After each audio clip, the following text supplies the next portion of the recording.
Hey everybody, what's up? So we got two people here in the video already, and this is something new. Somebody commented before the stream even started. This was Jennifer Hardgrove. So I don't know, Jennifer, if you're in here, but I hope to catch up with you sometime during this stream today. She said, I'm so happy to have caught this notification. She saw me last night and could relate to the abuse between counselor and client, and it was he who is the abuser. So I'm glad that you shared that. I'm glad that the videos that I'm making about counselor identity and ethics are reaching people, especially people who have been hurt by people in the helping professions. So I'm glad you're here, Jennifer, if you're watching this video. If not, hopefully you'll be here later on. But yeah, I'm glad that you're willing to share that. And I hope this can be a supportive place for you to be able to explore that, to be able to think through that, and hopefully not be scared off from therapy for the future. Hey, Jennifer, welcome to the video. I'm glad you're here. I was just talking about your comment if you didn't see that. And okay, we've got two Jennifers. Sorry. So thank you. Thank you. I'm glad you all are here. And I hope everyone had a good Thanksgiving. I know it was really good for us. Spent the day with some friends, played some football in the morning. My legs are still sore from that.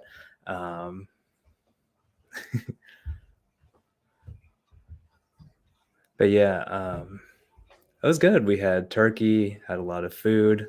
Hey, Lotus Fong, welcome to the video. What else did we do over Thanksgiving? Yeah, it was just a lot of time spent with family and friends. It was a good time. Got a chance to go to a college basketball game. So just a lot of good, relaxing time. And it was good to have a break of multiple days. I think I ended up taking most of Wednesday off, and then Thursday, Friday, Saturday, Sunday. So just getting back into work today. I'm curious how all of your Thanksgivings went before we really jump into things. Please feel free to comment below. Let me know what you all did during your Thanksgivings and how it went for you. And meanwhile, I'll get our resident mascot.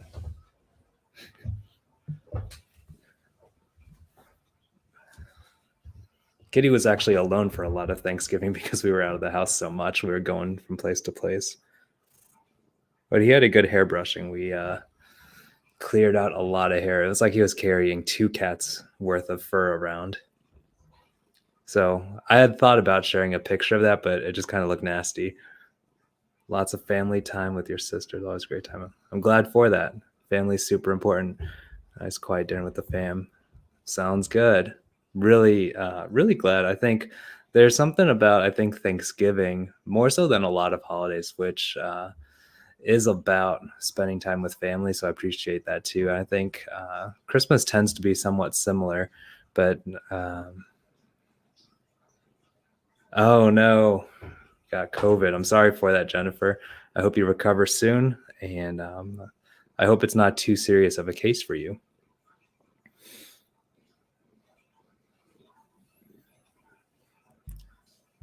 Yeah, so let me go ahead and talk about some of the things that were. Oh, hey, Natalie.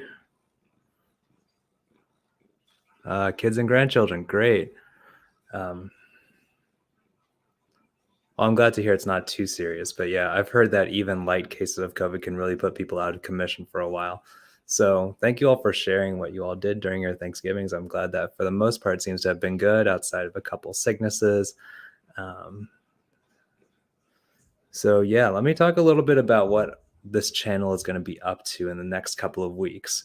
So I took things a little bit easier in terms of creating videos over the past couple of days, just really dedicating the time to family and friends and not worrying so much about the channel. But that doesn't mean that we don't have something exciting for you.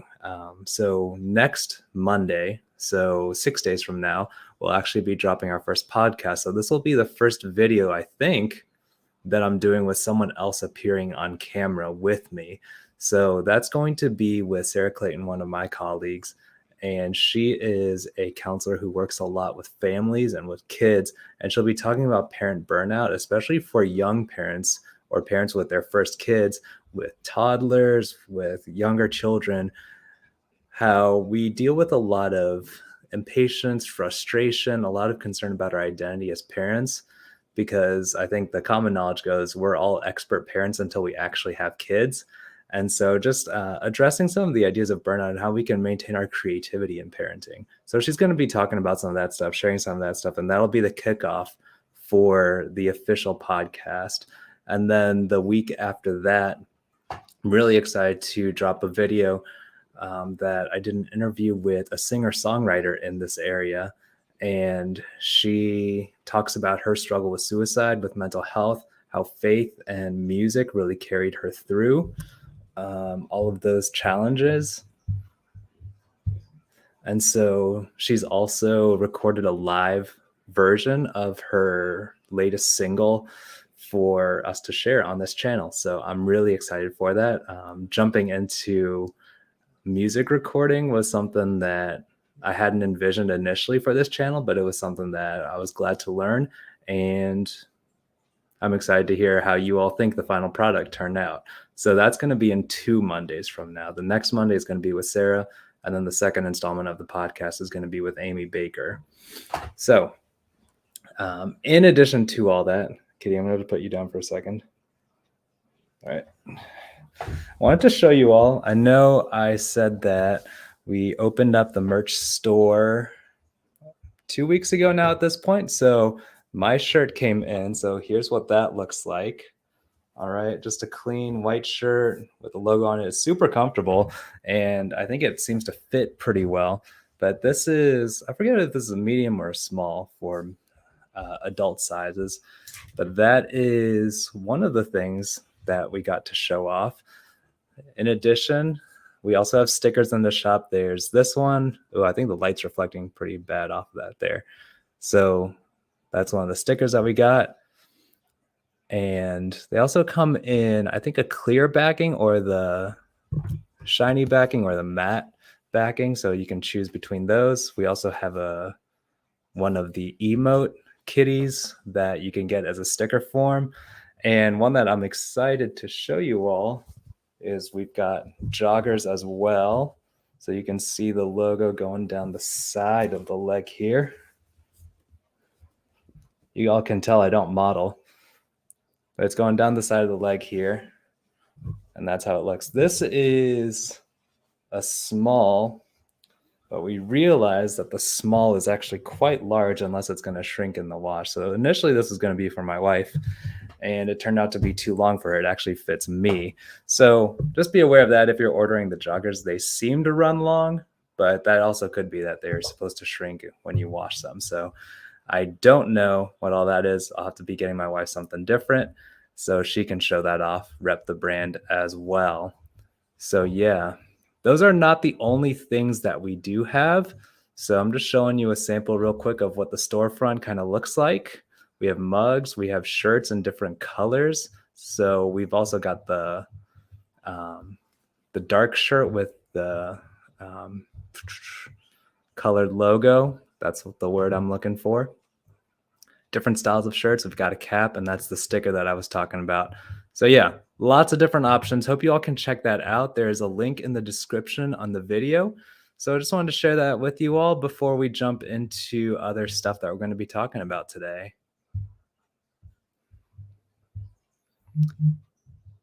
So I forget who commented when I made the video about the update for Kimberly Coates and talking about addiction. It was probably,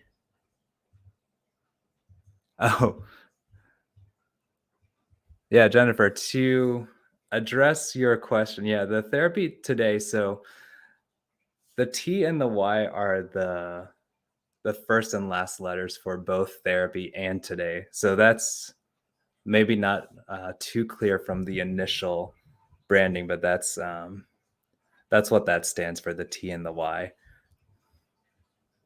So I hope I explained that well. My wife is the designer who came up with it. I think it looks great, but I may need to brush up on my marketing to be able to explain exactly how the logo works. But I think she did an awesome job designing it. And okay, so I explained it. Thank you. Thanks for bringing up that question. I'm sure you're not the only one who was thinking that, Jennifer. But yeah, so talking about motivational interviewing today and how to treat addiction. So, this is how I approach any addiction work as a counselor. And I think it was Aaliyah who asked in a comment on my latest video. No, don't worry. My wife will get on me for that, for not being able to explain that right away later. Um, so I want to give you all a bit of an intro to motivational interviewing, not so that you can do it necessarily, but just to understand how I might approach it.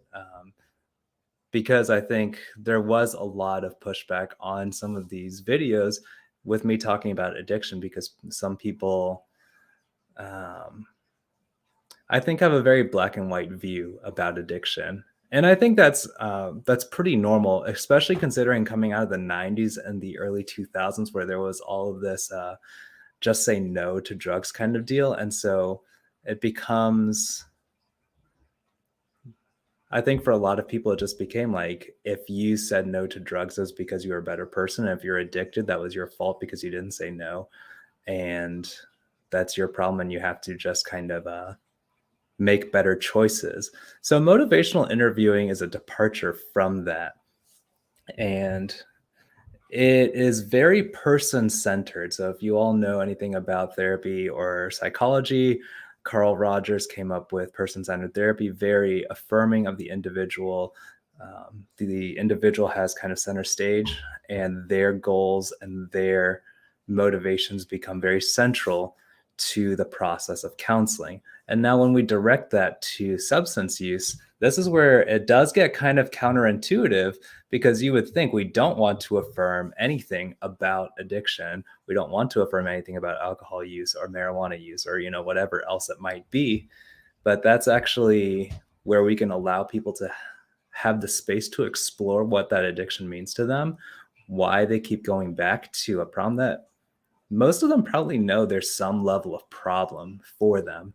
Um, but what happens is that there is resistance and there's ambivalence. And that's like, ambivalence is going to be a word that comes up later for us in this discussion. Hey, welcome to the live stream. Glad you're here. We're just talking a little bit about addiction and how I look at it. So, when I created this graphic, I thought it would show up a little bigger. So you all might have to go full screen for this. But let me talk about the stages of change. This is not unique to addictions work, but this is one of the foundational ways that addiction therapists who work within motivational interviewing will think about people who are addicted. And this is kind of how we categorize where people are at in the change process. So in pre-contemplation, people don't think there's a problem. They're just going about their normal patterns. And whether it's problematic or not, they don't see any reason to change. Contemplation is when your client or your patient, whatever you want to call them, is starting to recognize that there might be some negative consequences, something that they don't like about the way things currently are. And this may be them getting arrested. This may be them getting in trouble at school, losing a scholarship, losing a job. They're starting to recognize, okay, there are some negative consequences there. And that's where ambivalence starts to show up for people, where their things aren't all just perfect anymore. And so there's a little bit of uncertainty that they need to sort through. And this is where the therapist can be very helpful in coming in, asking questions about how ready they are to change, how confident they are in changing, and raising that level of ambivalence. Because as people, we don't like things not to be clear. We don't like things that are kind of one way, kind of another. And usually we want to resolve it in favor of something a little neater, a little more clean. And so what happens is if we can raise that ambivalence, raise that level of uncertainty, then people tend to move towards change. And that's what we're trying to do there. And then when ambivalence hits a certain point, then they might move over into preparation. They're preparing to make a change, some kind of change that helps them to resolve that level of ambivalence. Then we have maintenance. So after they've made that change, how do they maintain? How do they continue this new pattern? And so this is the big part that I was talking about in my last video about Kimberly Coates and her being addicted to alcohol. Is relapse is a normal part of the addiction cycle when it comes to this theory of the stages of change. What that means is that there are old patterns that will pop up um, from time to time. And that's not necessarily a bad thing. It happens. Darn cat. Okay, I was wondering about that. Jennifer, if you want to look that up for me real quick, I would love to hear about that because I think that's very appropriate for this channel. The ability to change. Okay, so whatever I learned in my residency and internship didn't cover darn cat. So please take a look at that for me and let me know in the comments what that's about. I would love to be able to pick that up and use that in my work because that acronym is pretty approachable. Yeah, so relapse is a normal part of the addiction and treatment process. And so when we're able to not stigmatize that relapse instead of beating up on my client, like, oh, why did you make that choice? Like, what are you thinking? You know, like this causes problems for you. Instead, just say, okay, well, what did you learn from that? And trying to move them as quickly as possible back over to the contemplation piece. Because a lot of times people get very down on themselves and they think, well, I already screwed up. I might as well keep drinking. I might as well keep smoking since I've failed anyway. So, this model is super helpful for that kind of person centered approach to be able to allow people to explore their addiction in a way that's not judgmental and in a way that's not putting my values on them. Let me move on over to some of these not quite techniques. People who teach motivational interviewing really talk about that. This is not really a technique, but a style of communication. And so it expands beyond just addiction work, but seems to work very well within addictions. But you'll see this a lot in active listening, communication skills classes too, asking open-ended questions, making affirmations, using reflections, and summarizing. This is all just ways that I'm allowing the client to discuss addiction on their own terms and for them to explore what that means for them, what impact it has on their life. I will say that some techniques that are very characteristic of motivational interviewing are scaling questions. And scaling questions are just like on a scale of 1 to 10. How important is it for you to change right now? And so they might say like a 3 or a 4. So not very important. And then what I would follow up with is, okay, so let's say you're at a 4. Why is that not lower? And that's an important question to ask because now they are arguing for why they are at that particular number. They are arguing up, if you will. Whereas if I ask, why is it not an 8? Then they start arguing down. They start arguing for all the reasons why not to change. And instead, if I ask, well, why is it not a 3? I tell them, well, I know that like I get in trouble at school and it's causing me to miss assignments. Now they're arguing for reasons to change. Okay, Lotus Fong has got darn cat for us. Desire, ability, reason, need, commitment, activation, and taking steps. Okay. Yeah, I can see that falling right in line with what we're talking about with motivational interviewing, talking about the desire to change and the scaling question, which I'm just about to get into. How confident are you in making any change? That would be the ability and reason, talking about the motivation to change, need, commitment. That would probably be under preparation and then activation and then taking steps, preparation and maintenance. So thank you all for introducing that to me. That's really helpful and a helpful framework for me to keep in mind too whenever I'm seeing a client who might be struggling with addiction. So thanks for looking that up and sharing that with me. So that's one of the, thank you, Jennifer. Appreciate you looking that up. So yeah, the thing with the scaling questions, and this is what everyone kind of threw around when we were studying motivational interviewing in school and an internship, they called it the Jedi mind trick. All of these are designed to kind of flip the script on the person who is addicted because they're so used to other people telling them you have to change, this is not good for you. This has got to stop. You need to make better choices. And they're always arguing for their addiction. And so now suddenly you're taking away that resistance, and the different skills that you use in MI, motivational interviewing, are actually having them argue for why they would change. So that's why a lot of my classmates went with what they called the Jedi mind trick.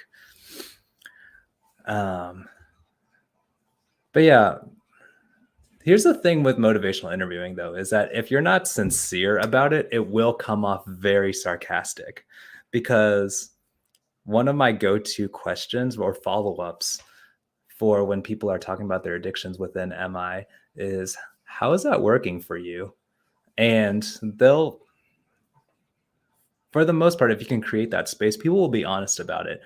But again, this is where if you're not sincere about it, that question will come off very sarcastically. But I need to be actually honest and curious about, like, okay, so you say you use marijuana to cope with your anxiety. How well does that work? Without any preconceptions that I know in terms of research, I know it's not a great coping tool, especially if there's addiction involved. But I need to let them explore that and need them to identify how well that actually is working for them and what the impact and consequences are. Oh, okay. Jennifer's, yes, roll with resistance. Roll with resistance is a huge phrase within MI. And I probably err more on the side of rolling with it rather than confronting and being blunt with a client. Um, Different therapists go different ways about that. Some people are more directive. And I talked about that in another video about how to find the right kind of counselor for you, the right style of counselor. The idea behind MI is to be able to allow people to raise their own awareness about the problems that addiction is causing for them. But I do get what Jennifer's saying, is that for some people, they can be so willfully blind or just so entrenched in the patterns of addiction that they don't recognize the impact that addiction is having on their lives. And so a lot of what I do would be, I forget what the technique is called, and I should know. Hey, Aaliyah, welcome to the stream. Thanks for sharing about your Thanksgiving. So, Jennifer, what I do is that I start to, as I hear my client stories, I start to relay some of the consequences and patterns that I'm seeing with the values that the clients are stating. And so they might say, like, family's super important to me. And I think that's true for most people. And I say, okay, well, you tell me that family is really important to you, but then you're also saying that, like, you're stealing from your parents. Your brother won't talk to you anymore because of the marijuana or the alcohol or whatever, and like all of this stuff. So, like, help me understand how that all works. And so I'm not saying that it's necessarily a problem, but I'm just saying, like, you told me this, and you're telling me these consequences. So help me add that up, because it's not making sense for me. Again, if I'm not sincere about that, that'll come off very sarcastically. But if I can be sincere about that, then they actually have to make the math work, as it were. They have to make the math work. So how can I say that I care about family, but then all of this other stuff is also true? And that's kind of how I address those kinds of inconsistencies and when people are feeling very resistant. And I've had to use this a lot with kind of mandated clients who were sent to me for counseling against their will because of a court order or probation or whatever else like that. And so that's been helpful in the past, as well as rolling with whatever goals they're willing to roll with. And so my goal for them might be, okay, let's not use weed anymore. That might not be their goal. And so I can't force that on them. What their goal might be is, I want my probation officer to leave me alone, or I want my mom to get off my case. So I say, okay, that's fine. Let's do that. Or their goal might be, I don't want to be in counseling anymore. So then I say, okay, what's it going to take for that to happen? And then for the most part, because addiction is so all encompassing when it comes to how it takes over your life, something about the addiction might have to change for those other things to be able to change. So that's kind of how I address the resistance and someone potentially being blind to some of the consequences of their substance use. So, Jennifer, thank you for raising that question. I hope that answers that. I know that was kind of long winded, but I haven't had mandated clients in a while. So, I was thinking back to that. And it's really an important experience, I think, for any mental health professional to have to work with someone who's not there of their own free will. Unfortunate that that happens, but that is a reality, and it does provide valuable experience.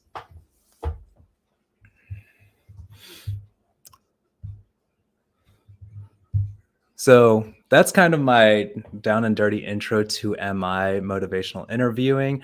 There is a lot to this style of working with clients, and I've only just begun to scratch the surface. I'm not an expert by any means, but it just happens to align very well with the way that I present in counseling and the way that I tend to view my clients. So that was something that I've enjoyed doing in internship and residency, and now for a little bit as I practice independently as well. So I want to open the floor for you all to, if you have any questions about that, I'll try to answer it. It sounds like we've got some other people who have experience with it in the stream. So I want to open the floor up for you all to point out anything that I might have missed also. And meanwhile, I'll see if I can get our cat back. Oh, he's napping now. Maybe I need to make a poll on whether I wake him up or not. Kitty, do you want to get up? Hey, yeah. Oh.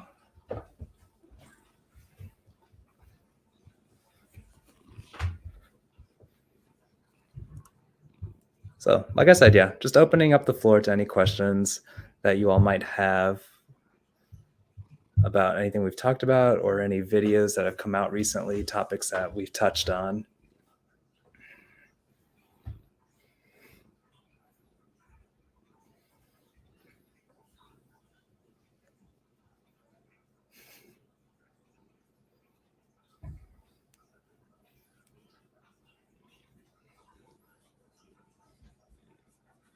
And again, it's possible that my StreamYard software is a little slow in getting comments in. So I'll try to stay on top of that and not move too quickly.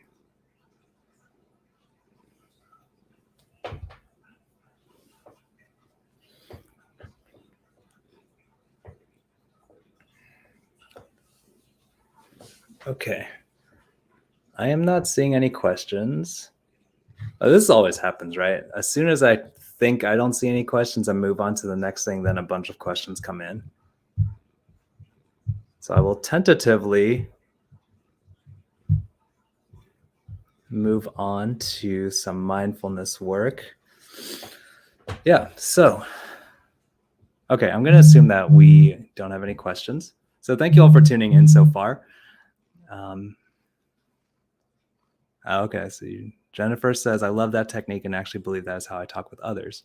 That's awesome. I actually can't. Okay, yeah, so we got two Jennifers chiming in here. Let me talk about Jennifer Hardgrove's comment first. Yeah, absolutely. I'm glad that you can do that on a individual basis and in what it sounds like your personal life. I don't embody that on a day-to-day basis. That's not how I normally communicate with everyone. So more power to you for being able to do that. I do think that my person within the counseling space, well, I try to be authentic. I don't think it's fake. That's just a very different person than I am outside of the therapy office. So if you are consistent with that through and through, more power to you. People love being able to talk to someone who can embody that in their day-to-day life. And Jennifer, yeah. Oars, yes, that was on one of these graphics. And I know, like I said, they're kind of small, but yeah, the open-ended questions, affirmations, reflections, and summarizing, absolutely. Super important tools for, honestly, for most therapists who are going to work in some form of the person-centered method, then yeah, absolutely important. Well, Jennifer, if that is how you've always been, then I think your parents raised you right. because a lot of people do not listen that way just in normal conversation. So again, I'm glad that there are people out there that exist for real embodying those kinds of abilities to be able to listen, because that is not natural for a lot of people, including myself. Oh, okay. Aaliyah says, what's the difference between solution focused therapy and MI? Oh, okay. I like both of these. So I'm going to try to do a little compare and contrast. Solution focused therapy, at least as it applies to hmm, the managed care system, seems to be more time limited. We're more focused on.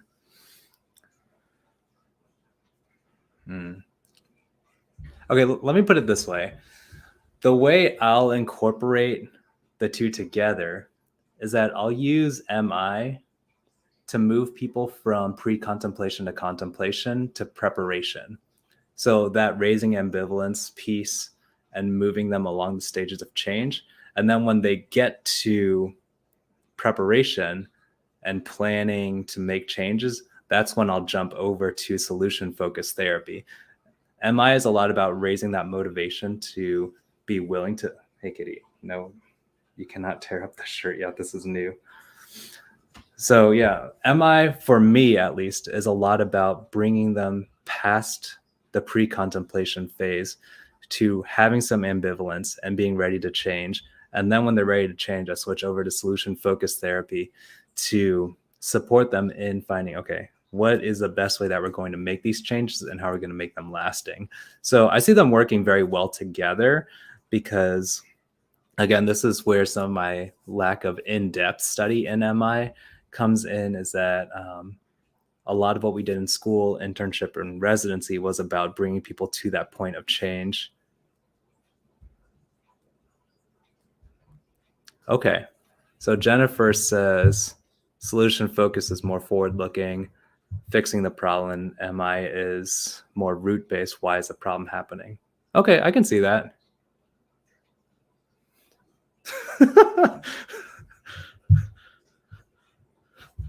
Someone's messing with me. If Kitty needed MI to change something, what would it be? Well, within the spirit of MI, I couldn't tell you, right? What do you think, Kitty? Do you want to talk into the mic? If you needed to change something, what would it be? My wife tells me we need to get a room. So maybe if you ask my wife, that's what the change would need to be.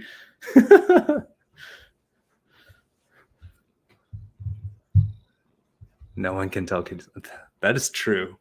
Though we did get like a laser puzzle for the kids today, and they also discovered that kitties love playing with lasers as well. So he's been getting his exercise today.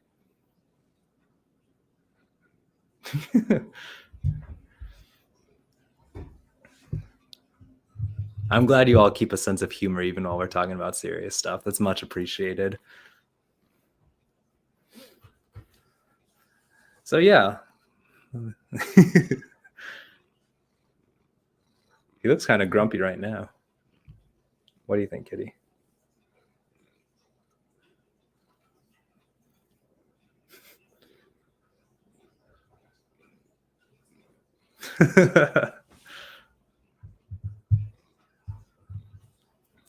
See, now we're getting into some behavioral.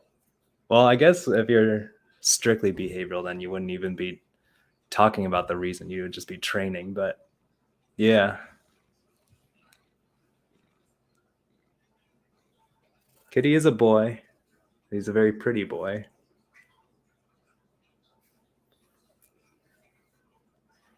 Yeah. So, quick thing about Kitty. I don't think, since we're talking about training him anyway, I don't think you all know this yet. We don't have a litter box for him. He uses the toilet. And so there's pros and cons to that. We save on litter and, the smell and all of that. Oh, he does have a bathroom to himself because nobody wants to use it after him. And there's a little bit of cleaning. But overall, it's a pretty cool party trick and pretty convenient. We just have to make sure that his bathroom is clean when we have guests over. All right. I'm going to put you down, and then we're going to do some mindfulness work.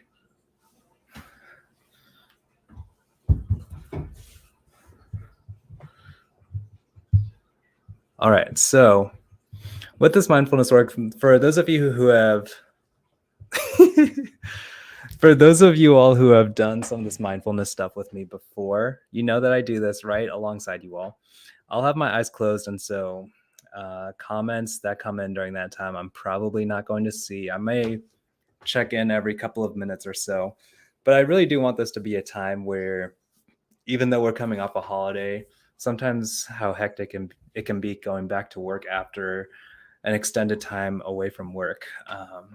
Just let this be a time that we can sit with our thoughts and sit with our feelings and be okay with that, whatever they might be, whatever the content or the feeling might be. So, if you would, just go ahead and sit with me for a couple of minutes while we do this mindfulness exercise.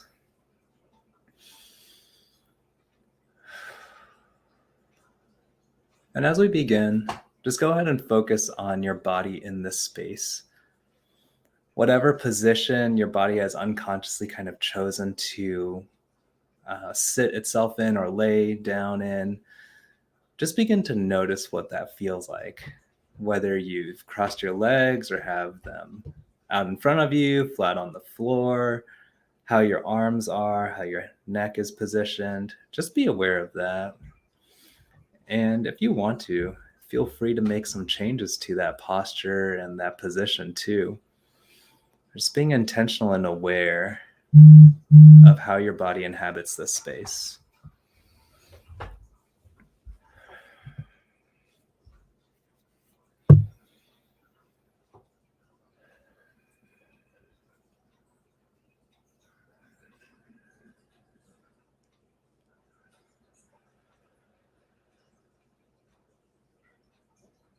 And now go ahead and change your focus over to your breath and just feeling what it's like to breathe.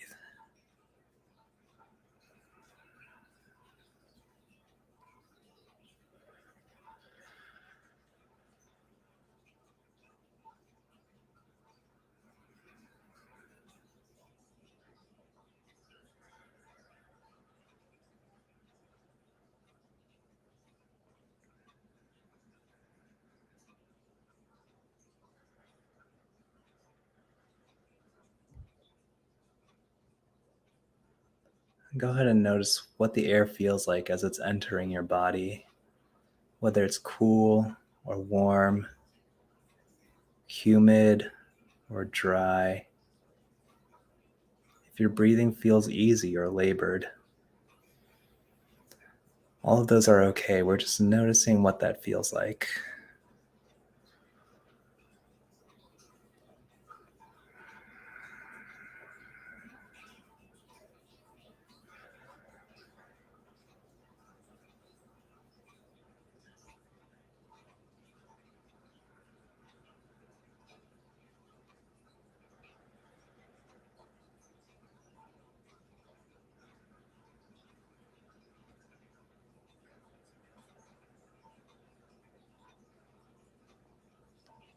And then do the same for the experience of your breath exiting your body. As you breathe out, does it feel easy or effortful? Does it feel cool or warm, humid or dry?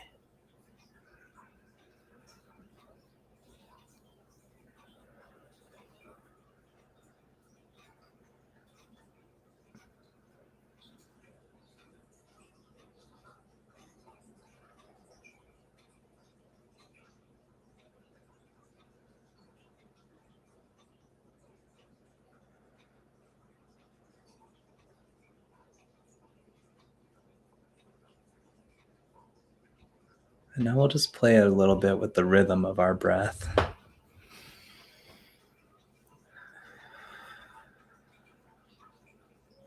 Go ahead and notice how long you breathe in for and how long you breathe out for. There's no right or wrong way. We're just noticing what your natural rhythm is.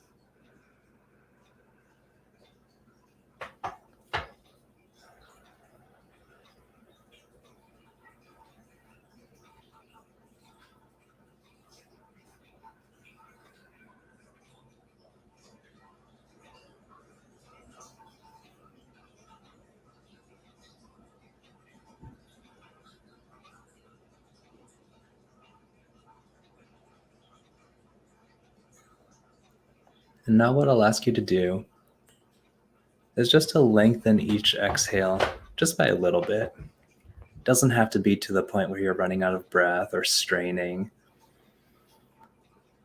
Just see if you can lengthen that exhale for a beat longer.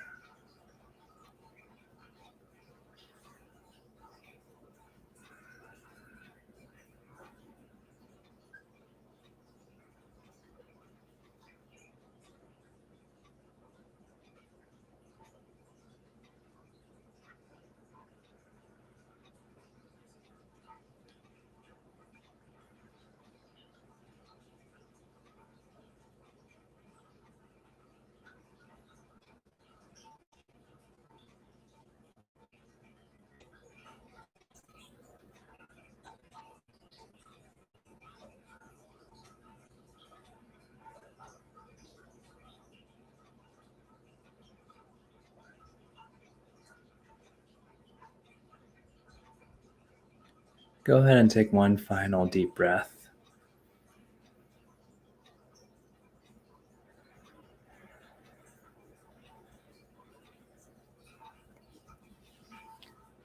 Thank you for doing that along with me. Um, as usual, especially with any mindfulness and very experiential kinds of exercises, I want to make sure to give you all space to be able to comment below. Just talk a little bit about what that felt like for you, if there was anything off or weird for you about that, or just how you're feeling afterwards or what the experience was like for you. Please feel free to comment below just to talk about that a little bit. In the meantime, as you all are writing out your comments, okay, Aaliyah's got something here. What do I do if focusing on my breathing makes me anxious? Like suddenly I'm trying to breathe instead of allowing it to happen reflexively. Yeah, absolutely. I've run into that with a couple of clients. And if I remember, Aaliyah, I think you mentioned that you're neurodivergent somehow. And I've found that with neurodivergent clients that is something that does cause a lot of them anxiety. So I'm not trying to stereotype, but that's just what I've heard from a lot of my clients. And so what I've found with that is that if you are willing to stick with it, it may be beneficial to explore, what is that anxiety about? What thoughts, what am I telling myself? What does it feel like to suddenly feel like I'm trying to breathe? So one choice is to have some curiosity about that. And that might be very uncomfortable. So you might have to go in with some very specific intention of, I know this is going to happen and I'm trying to explore that today.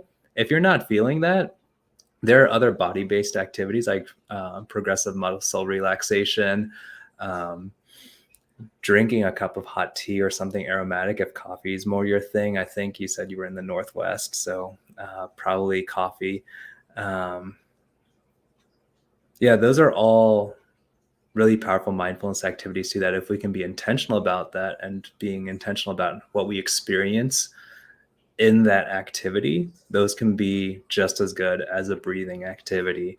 And so there's the option to kind of delve into it more for yourself or to sidestep it entirely and find something that works better for you. It depends on what you're looking for out of that activity. But so I hope that's helpful as you're reflecting on that. Um, yeah, so yeah, absolutely. So Aaliyah said that it gives me more realistic expectations. That's why I really hate when people oversell mindfulness as like, oh, this is going to, you just do this and you'll be calm. You won't be bothered by anxiety or depression anymore. That's not the case. Um, like a research study that I used for illustration, one of these previous live streams was that with people with OCD who practice ACT and mindfulness exercises in relation to that, they were actually more aware of their obsessions, but they were less negatively impacted by those obsessions. And so that's kind of what mindfulness is. It will make you more aware of those things. And sometimes we're just really good at hiding those from ourselves. And now we're actually tuning in and being aware of them. So that does happen sometimes, Aaliyah. Thank you for bringing that up. Um, But I do tell my clients, if you're trying to be mindful and intentional, you're not doing it wrong. It's not that you're doing something wrong that you're feeling anxious about it. That's just what your body's experiencing, and that's fine. And so, like I said, we can delve into it or we can sidestep it, but it doesn't mean you're doing something wrong. Jennifer said, great opportunity to slow my thinking down. Yeah, I find that this is kind of the effect that I usually receive from mindfulness activity is that things seem to slow down for me. And that's really valuable for me when it feels like, between kids, work, YouTube, it feels like my mind's always going. So there's an opportunity to slow down, and that's really valuable for me. So I'm glad you got a chance to experience that. Um, as I wait for a couple more comments to come in, we'll wrap up in a couple minutes here, but I do want to offer you all the opportunity. I know Aaliyah is a member of the channel. We have two tiers of membership. One is 99 cents a month, and the other I think is $4.99 a month. With the $4.99 a month membership, you get 4 journal prompts at the beginning of each month. So that's actually going to be coming out in the next couple of days. I have them all written. And so basically you have one journal prompt each week. I try to make them kind of timely. So it's not just random prompts, but actually guiding you through a progression as you go through the month related to whatever might be going on during that season.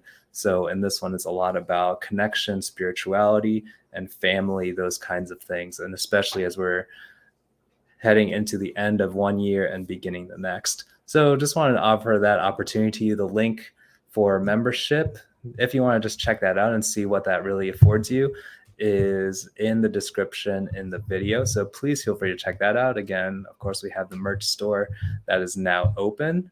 And for those of you who didn't see it earlier, this is what one of the shirts looks like. I'm wearing it right now and it feels great.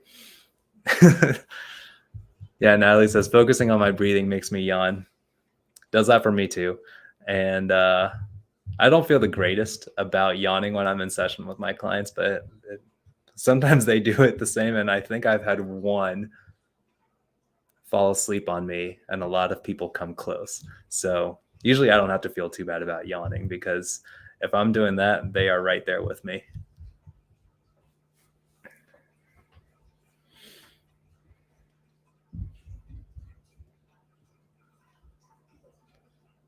Yeah.